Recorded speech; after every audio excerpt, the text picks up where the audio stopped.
Meneruskan dari arahan dari Pak Menko, kami ingin sampaikan Bapak Ibu, yang pertama adalah bahwa kasus Omikron ini masih banyak ketidakpastiannya.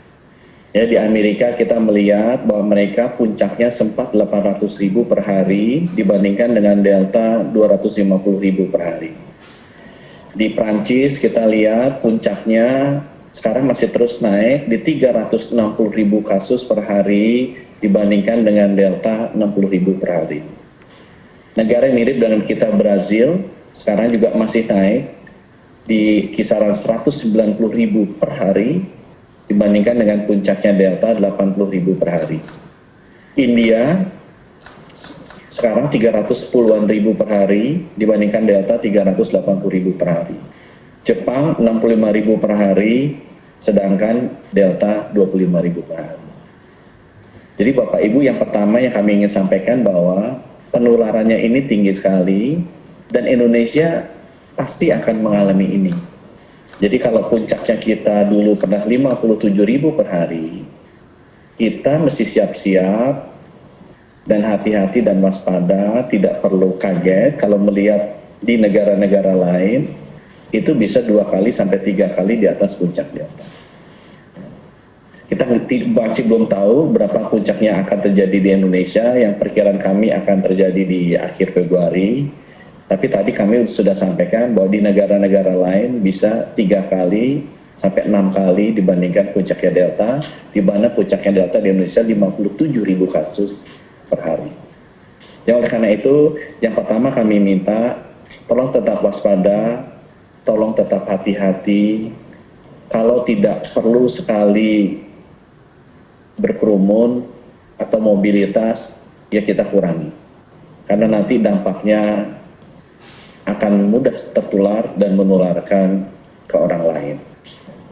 Yang kedua yang kami sampaikan, memang datanya juga sekali lagi masih banyak yang belum kita ketahui secara pasti. Di Afrika Selatan jumlah yang masuk rumah sakit jauh di bawah Delta. Di Inggris jauh di bawah Delta. Di Amerika secara persentasi kasus aktif di bawah Delta. Tetapi secara nominal jumlah orang yang masuk rumah sakit lebih tinggi dari Delta. Di Prancis demikian juga. Secara persentasi di bawah Delta yang masuk rumah sakit, tapi secara nominal sudah sama dengan Delta dan kasusnya masih menaik. Jadi kembali lagi Bapak Ibu melihat kasus seperti ini, karena banyak ketidakpastiannya, lebih baik kita hati-hati, kita waspada, kita tidak usah jumawa protokol kesehatan, hindari kerumunan, dan kalau bisa lakukan secara mobilitasnya di rumah lebih baik dilakukan di sana, ya, karena kemungkinan kasusnya akan naik sampai akhir bulan. Nah, kemudian hal kedua yang kami ingin tekankan, di rumah sakit kita sudah lihat yang masuk di rumah sakit 85% lebih sudah sembuh, ya, yang kasusnya berat, sedang atau kritis yang membutuhkan oksigen itu sekitar 8%-an sampai 10%-an.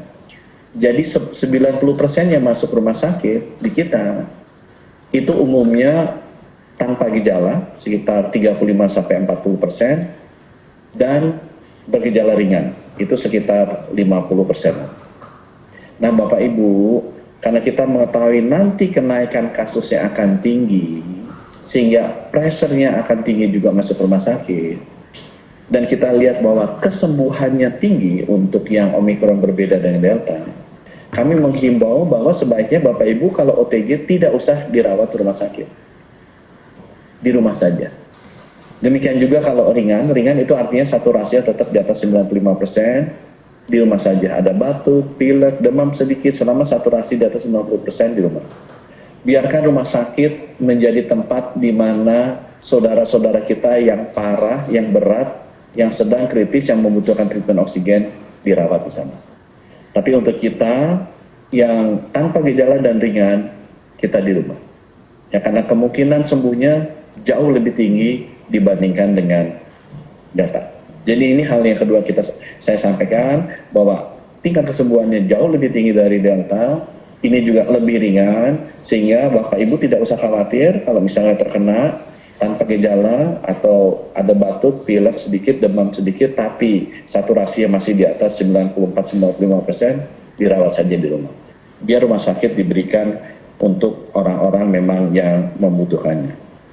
Nah, yang ketiga yang saya ingin sampaikan Bapak Ibu. Kita yang sudah ada meninggal 5 orang positif Omikron. Itu 60% belum divaksin lengkap.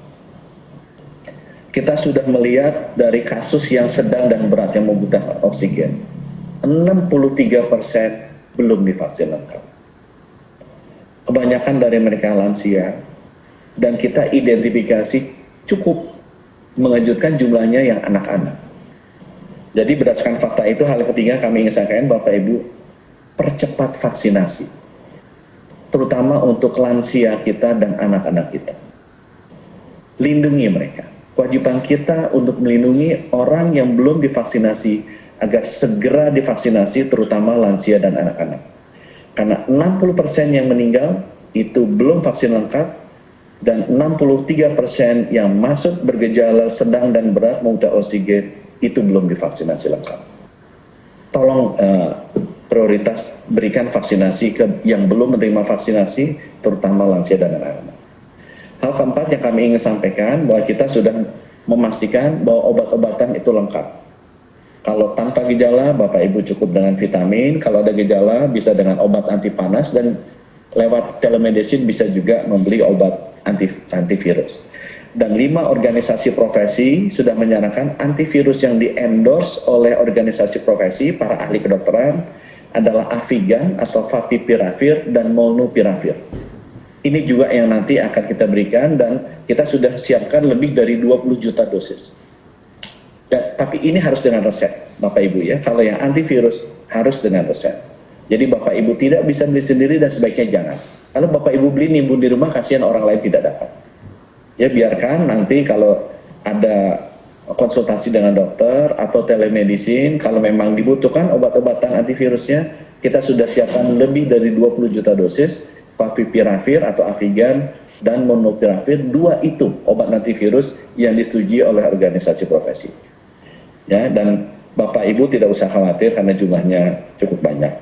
Kami harapkan mudah-mudahan dengan semua yang sudah kita lakukan tadi, dan pesan saya, waspada, tetap hati-hati, batasi mobilitas, jangan terlalu agresif bergerak kemana-mana.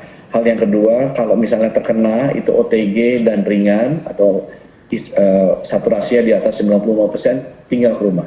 Biar rumah sakit diisi oleh orang-orang yang memang membutuhkan oksigen, yaitu sedang, berat, dan kritis, atau orang-orang khusus komorbid, lansia, atau belum divaksinasi. Kemudian yang ketiga, percepat vaksinasi orang tua dan anak-anak kita yang belum divaksin, karena 60% yang meninggal belum divaksin atau belum vaksin lengkap, 63% yang sedang dan berat adalah belum divaksin atau divaksin lengkap, termasuk anak-anak. Kemudian yang keempat, obat-obatan, kita siap lebih dari 20 juta dosis untuk obat-obatan antivirus. Kalau tanpa gejala cukup dengan vitamin, tapi kalau misalnya ada gejala, kita siapkan lebih dari 20 juta dosis antivirus. Ini harus dengan resep, bisa dilakukan di dokter, beli di apotek, atau melalui telemedicine aplikasi. Dan yang sudah disetujui oleh organisasi profesi adalah antivirus Favipiravir atau Avigan dan Molnupiravir. Terima kasih Pak Menko, rekan-rekan sekalian. Assalamualaikum warahmatullahi wabarakatuh.